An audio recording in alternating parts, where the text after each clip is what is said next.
Hi, today we will learn an application of alternating current. That is your transformer. An alternating current can be converted from one voltage to another using transformer.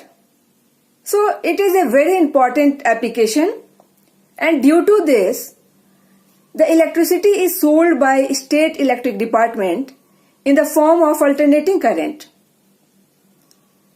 They do not sold energy in the form of DC because DC cannot be easily converted into another voltages.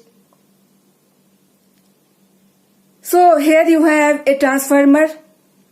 This is your transformer. It consists of a soft iron core, laminated soft iron core. You can see there are laminations of soft iron pieces separated from each other so that energy cannot be lost. Now a wire is wound on its one arm and another wire is wound to a number of times on its another arm.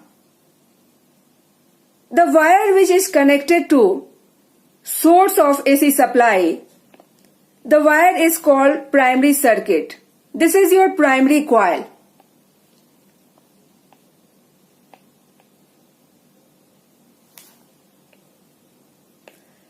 And the wire which is connected to load, this second wire, it is called secondary coil.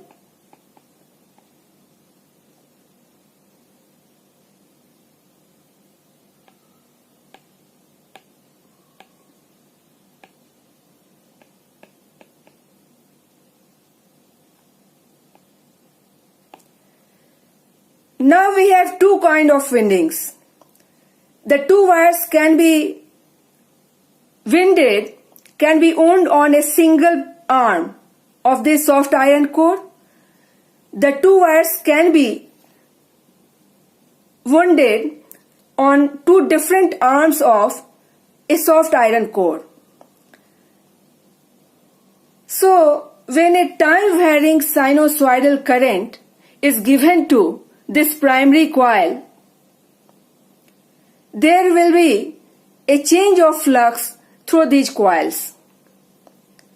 And that changing flux, as per Faraday's law of electromagnetic induction, induces EMF.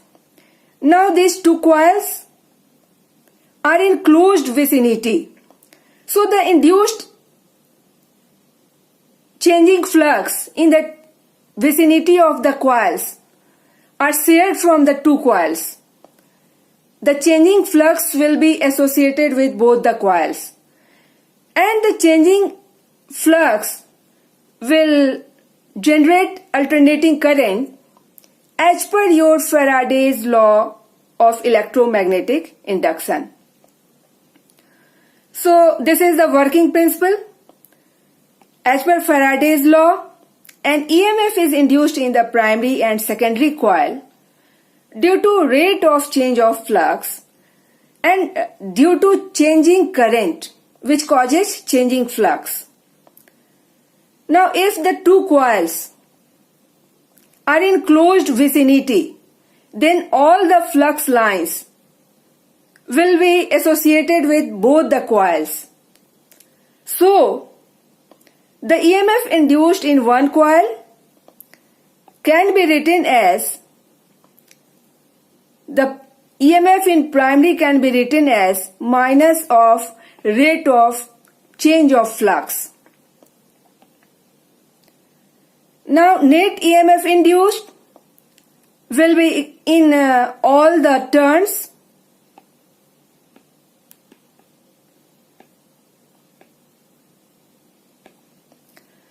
This is EMF induced in a single coil.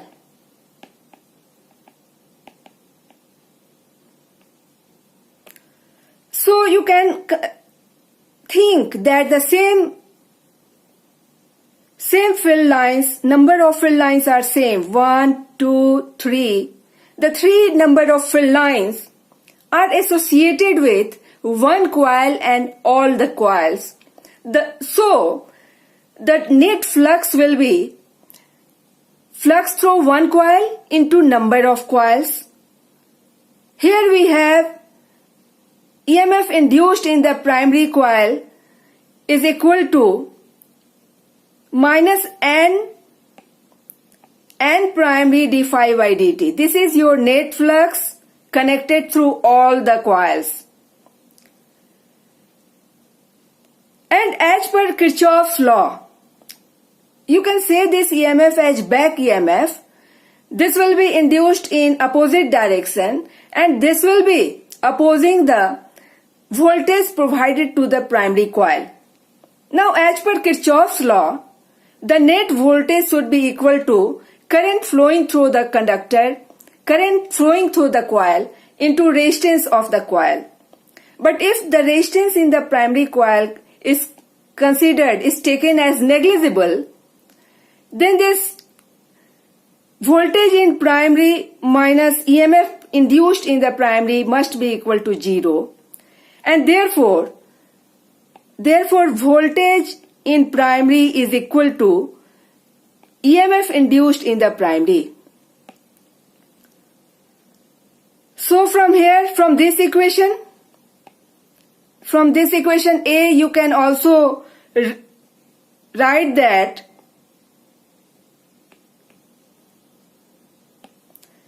V primary is equal to minus N primary d phi by dt.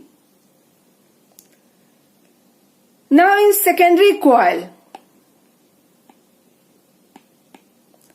there is the same change of flux. In a good transformer, we can think that all the flux linked with primary is also linked with secondary. Though they are wrapped on two different arms of a soft iron core, but the flux linkage will be same. In this second way of winding of the coils, you can see that the flux lines are totally associated. The total flux lines are associated from primary is same as total flux line associated with secondary. So when we consider the Faraday's law in secondary coil, then we will find that EMF induced in the secondary through N turns of the secondary coil is equal to minus N secondary d phi by dt. So now let us consider, in an ideal transformer, the resistance of the secondary coil is negligible. In an ideal transformer. So when resistance is negligible, you can say using Kirchhoff's law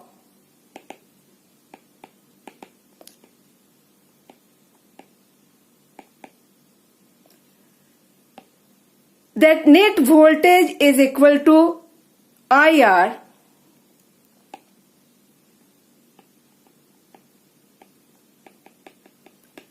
and when R becomes negligible 0, then V secondary minus E secondary comes equal to 0.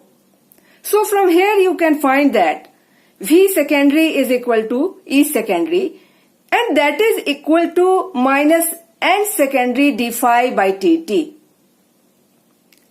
So we have two equations.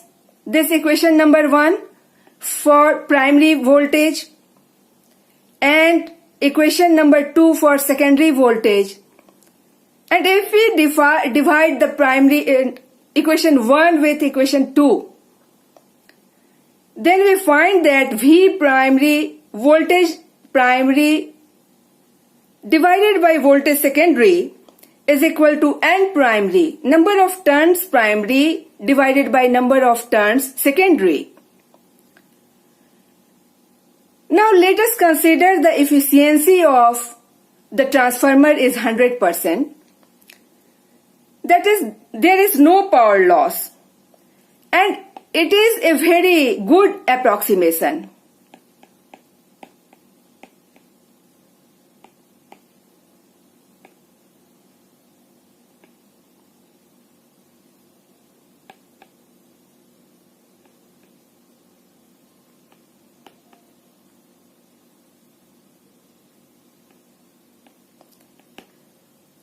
as in a well-designed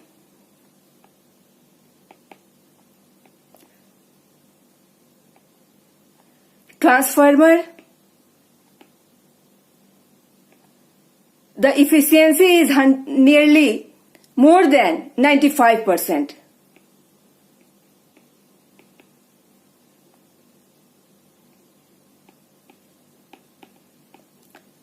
So this is a very good approximation to consider the efficiency of transformer as 100%. So when efficiency is 100%, you can assume that there is no power loss, and the power in primary is equal to power in secondary. So therefore you can write I primary V primary, which is power in primary coil, is equal to I secondary into V secondary. So we come at the result V primary by V secondary is equal to I secondary by I primary. Now from A and B, here we have obtained equation number A, the relationship among potential and number of turns, and here we have relationship between potential and current flowing through the primary and secondary coil.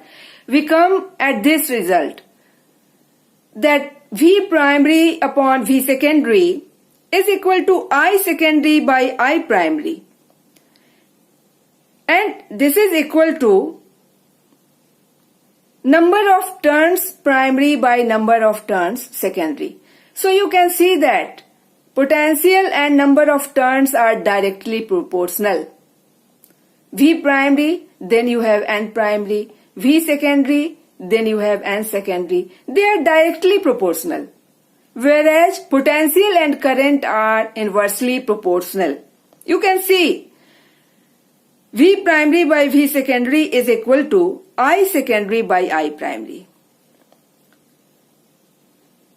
So using this equation for a transformer, let us consider one example that if the number of turns in secondary is equal to 2 times the number of turns in primary, number of turns of secondary is increased, then you will find that voltage in secondary also is increased. Such a transformer is called step-up transformer. So in a step-up transformer,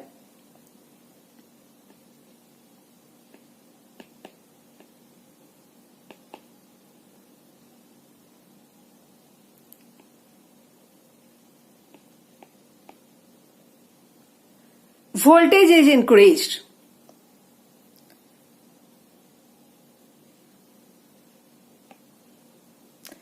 Now we have step-down transformer. So if the voltage of secondary is decreased, when you take the number of turns of the secondary less than number of turns of primary,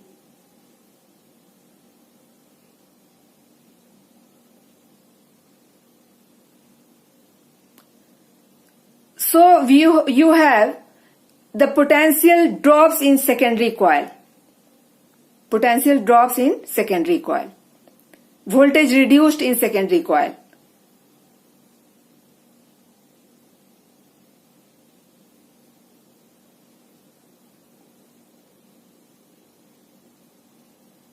So let us consider that we need a device in which 12 volt potential is needed. There will be use of an inbuilt step-down transformer. So AC electricity is very advantageous because we have several devices, electric devices we use in our houses, and they work at different voltages. So they have inbuilt transformers which convert the high voltage to a voltage suited to the voltage need of the device. Now we have several uses of transformer. Transformers are used in telephone, transformers are used in telegraph, it is used in wireless transmitter, it is used in wireless receiver, it is used in a radio receiver.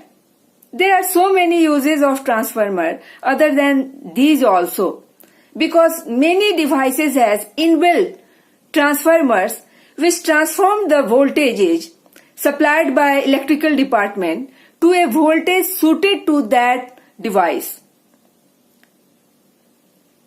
Now for large distance transmission of energy, we use a step-up transformer, and there are several reasons for using step-up transformer for large distance transmission.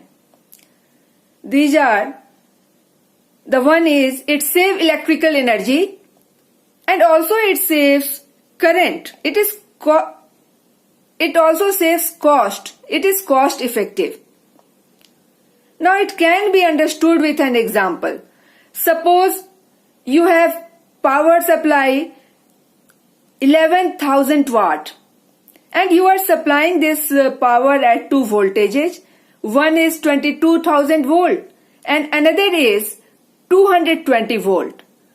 Now you will find that the current in the two cases, by this equation P upon V, you will find that current capacity for higher voltage of the supply, 22,000 volt supply, the current capacity is only 0.5 ampere. Current capacity is low.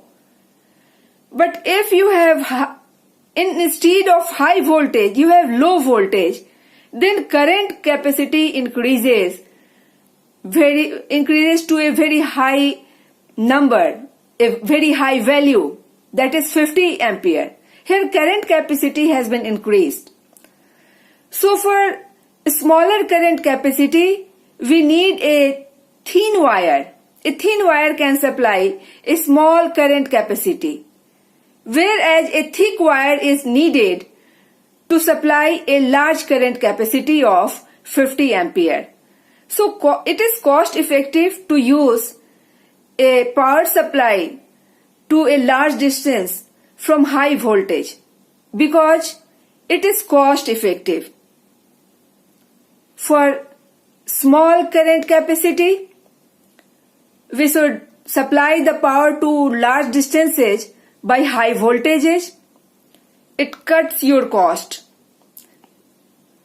So one reason to supply the electricity, transmit the electricity over large distances by high voltage is to cut its cost. Now second cause of supplying current to high voltage is to reduce the loss of energy as heat energy. We know from Joule's law of heating, heat is equal to I square R. So when current capacity is more in case of small voltage, then loss of heat energy will be large. So this is why long distance transmission is obtained at very high voltage. Now, wage of power loss in a transformer. Though we have considered that in an ideal transformer, the efficiency of transformer is 100% and there is no loss of energy. But in practical, there is loss of energy and there are four ways of the loss of energy. One is your iron loss. You will find that due to ED current, due to Faraday's law of electromagnetic induction and ED current,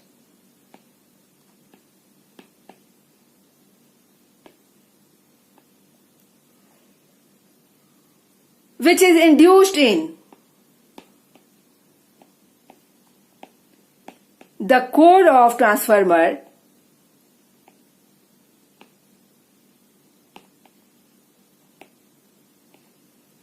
energy is lost and this loss of energy is called iron loss. Now second kind of loss is copper loss. we consider that there is negligible resistance in primary coil or in secondary coil, and then we find that there is no loss of energy. But in practice, there is some resistance in the coil, and that lead to your loss of energy.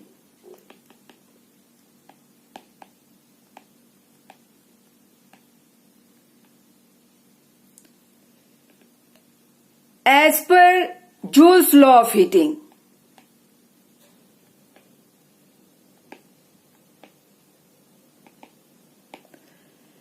Now, third kind of loss is magnetic loss. We have considered that all the flux created are linked to the primary coil and are linked to the secondary coil. But this does not happen. Some flux are lost, and this